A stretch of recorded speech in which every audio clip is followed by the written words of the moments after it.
Hi there guys, it's Enef here, and today I'm going to be playing a bit of Rise of Immortals, which is a multiplayer online battle arena game similar to League of Legends and Heroes of New Earth. You might have seen some of my League of Legends videos already, or you might play it already.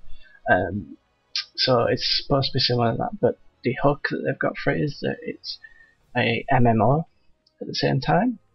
Which basically means that they've got a central hub where you go to get games, and that's where you hang out and talk after matches.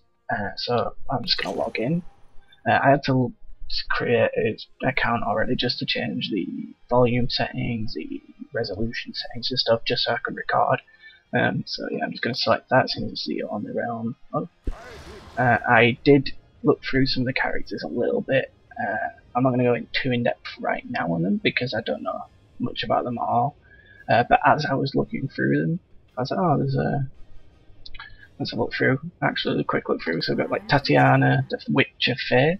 She's free for a limited time only. What they do is they've got these coins that they give you for free that you can buy stuff with, and they've got these coins that you win, I presume, when you play games, and that you can buy stuff with.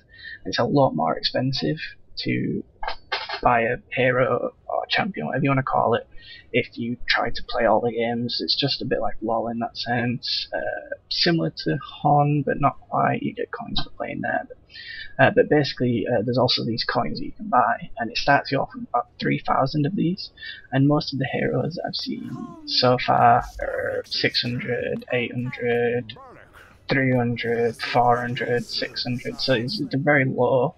So the more of those you get, you could probably unlock all of the characters straight away with that, but I'm not going to try it. What I did do was look through. So we've got Tatiana, the Witch of Fate. She looks to be a ranged, yeah, you see, magic, ranged DPS disabler. She has a stun, a cleanse, a blast, and she looks, yeah. And then, so I'll look through it. Offensive capability high, difficulty beginner. And she's got max health, max mana, movement. Yeah, it gives you all of the details just on this right hand side of the screen here where I'm moving my mouse around. And if also it instantly removes all disable effects and places a warding shield on the target. So if someone gets stunned, instantly hit him.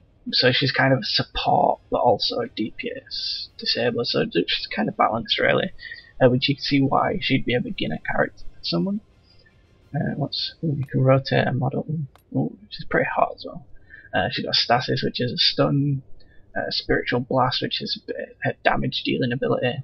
I think this is her ultimate, maybe. Yeah. Maybe not, actually. I'm not 100% sure. I've not actually played any of the game, but then we've got Nexus, which is your typical snake woman.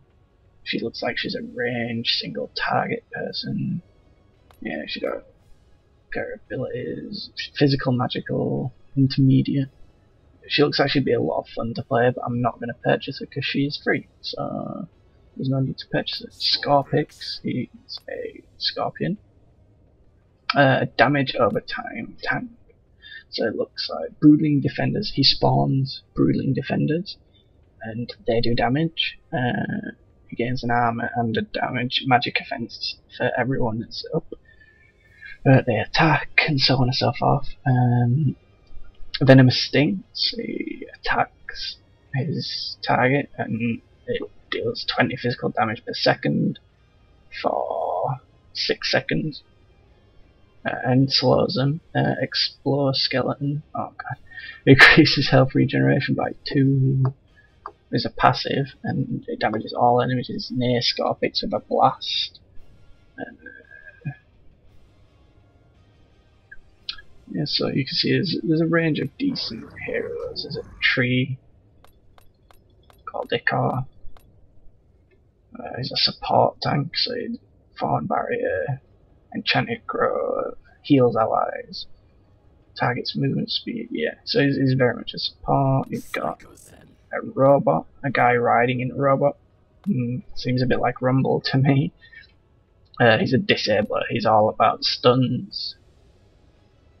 Slows, that one does a silence, that one does drains health and heals himself. Invisible, Ooh, and generates a clone. Unleashes a howling blast of telepathic energy around him, stunning himself and all nearby enemies. So you just charge into the middle, hit that, pow! Winner. Kyrie, if you heard what she said, she says Kyrie. Single target melee DPS. I'm not going to go too much into this because, yeah, I'm not a big fan. We got a tank that does health steal, which is quite interesting. Oh, he's got different skins. He's got a goth skin there. He's got flags. That's pretty cool, I'll give him that. That one's funny because it looks like someone from Kiss. I've not looked much at the skins, but they do. Some of them do come with the skins. It's got a gold type.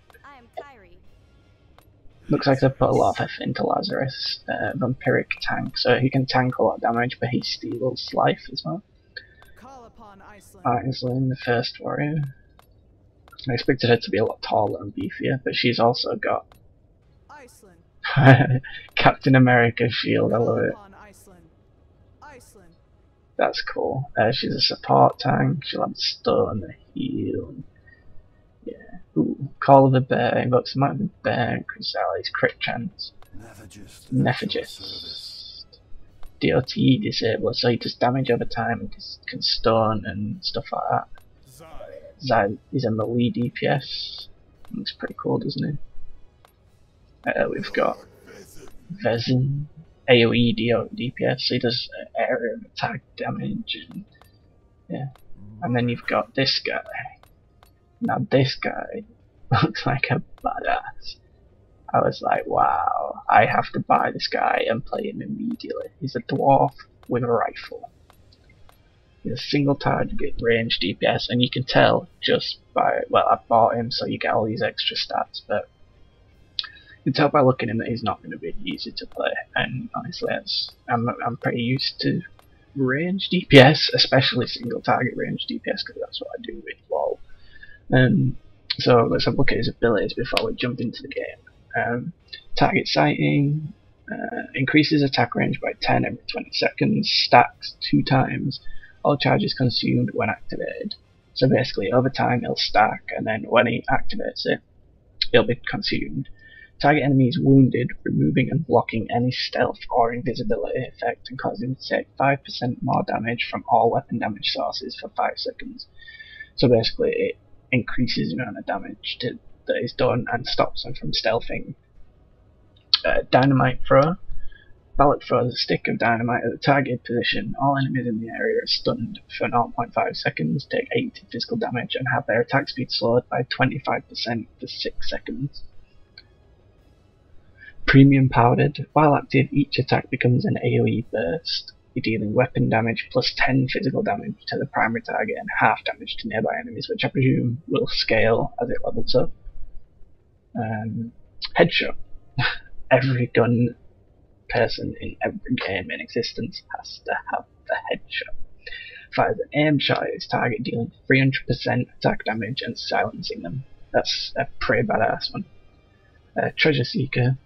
When not on cooldown, every immortal kill or assist earns 100 additional gold, reveals all enemy immortals, and increases their gold reward value by 75% for 10 seconds.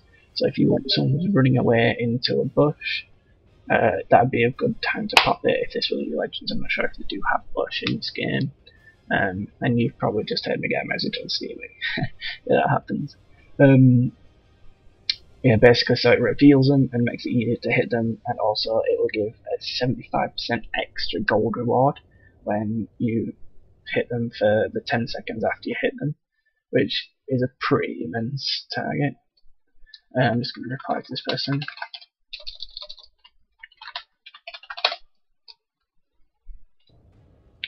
So yeah, I picked Balak just because he's a dwarf with a gun. Like that was enough for me, so let's enter the hub. I'm not sure how many episodes this will end up being or anything like that, but I'm going to try and get into a game. Let's see what we've got. We can go up here, what's that? Got settings, friends list.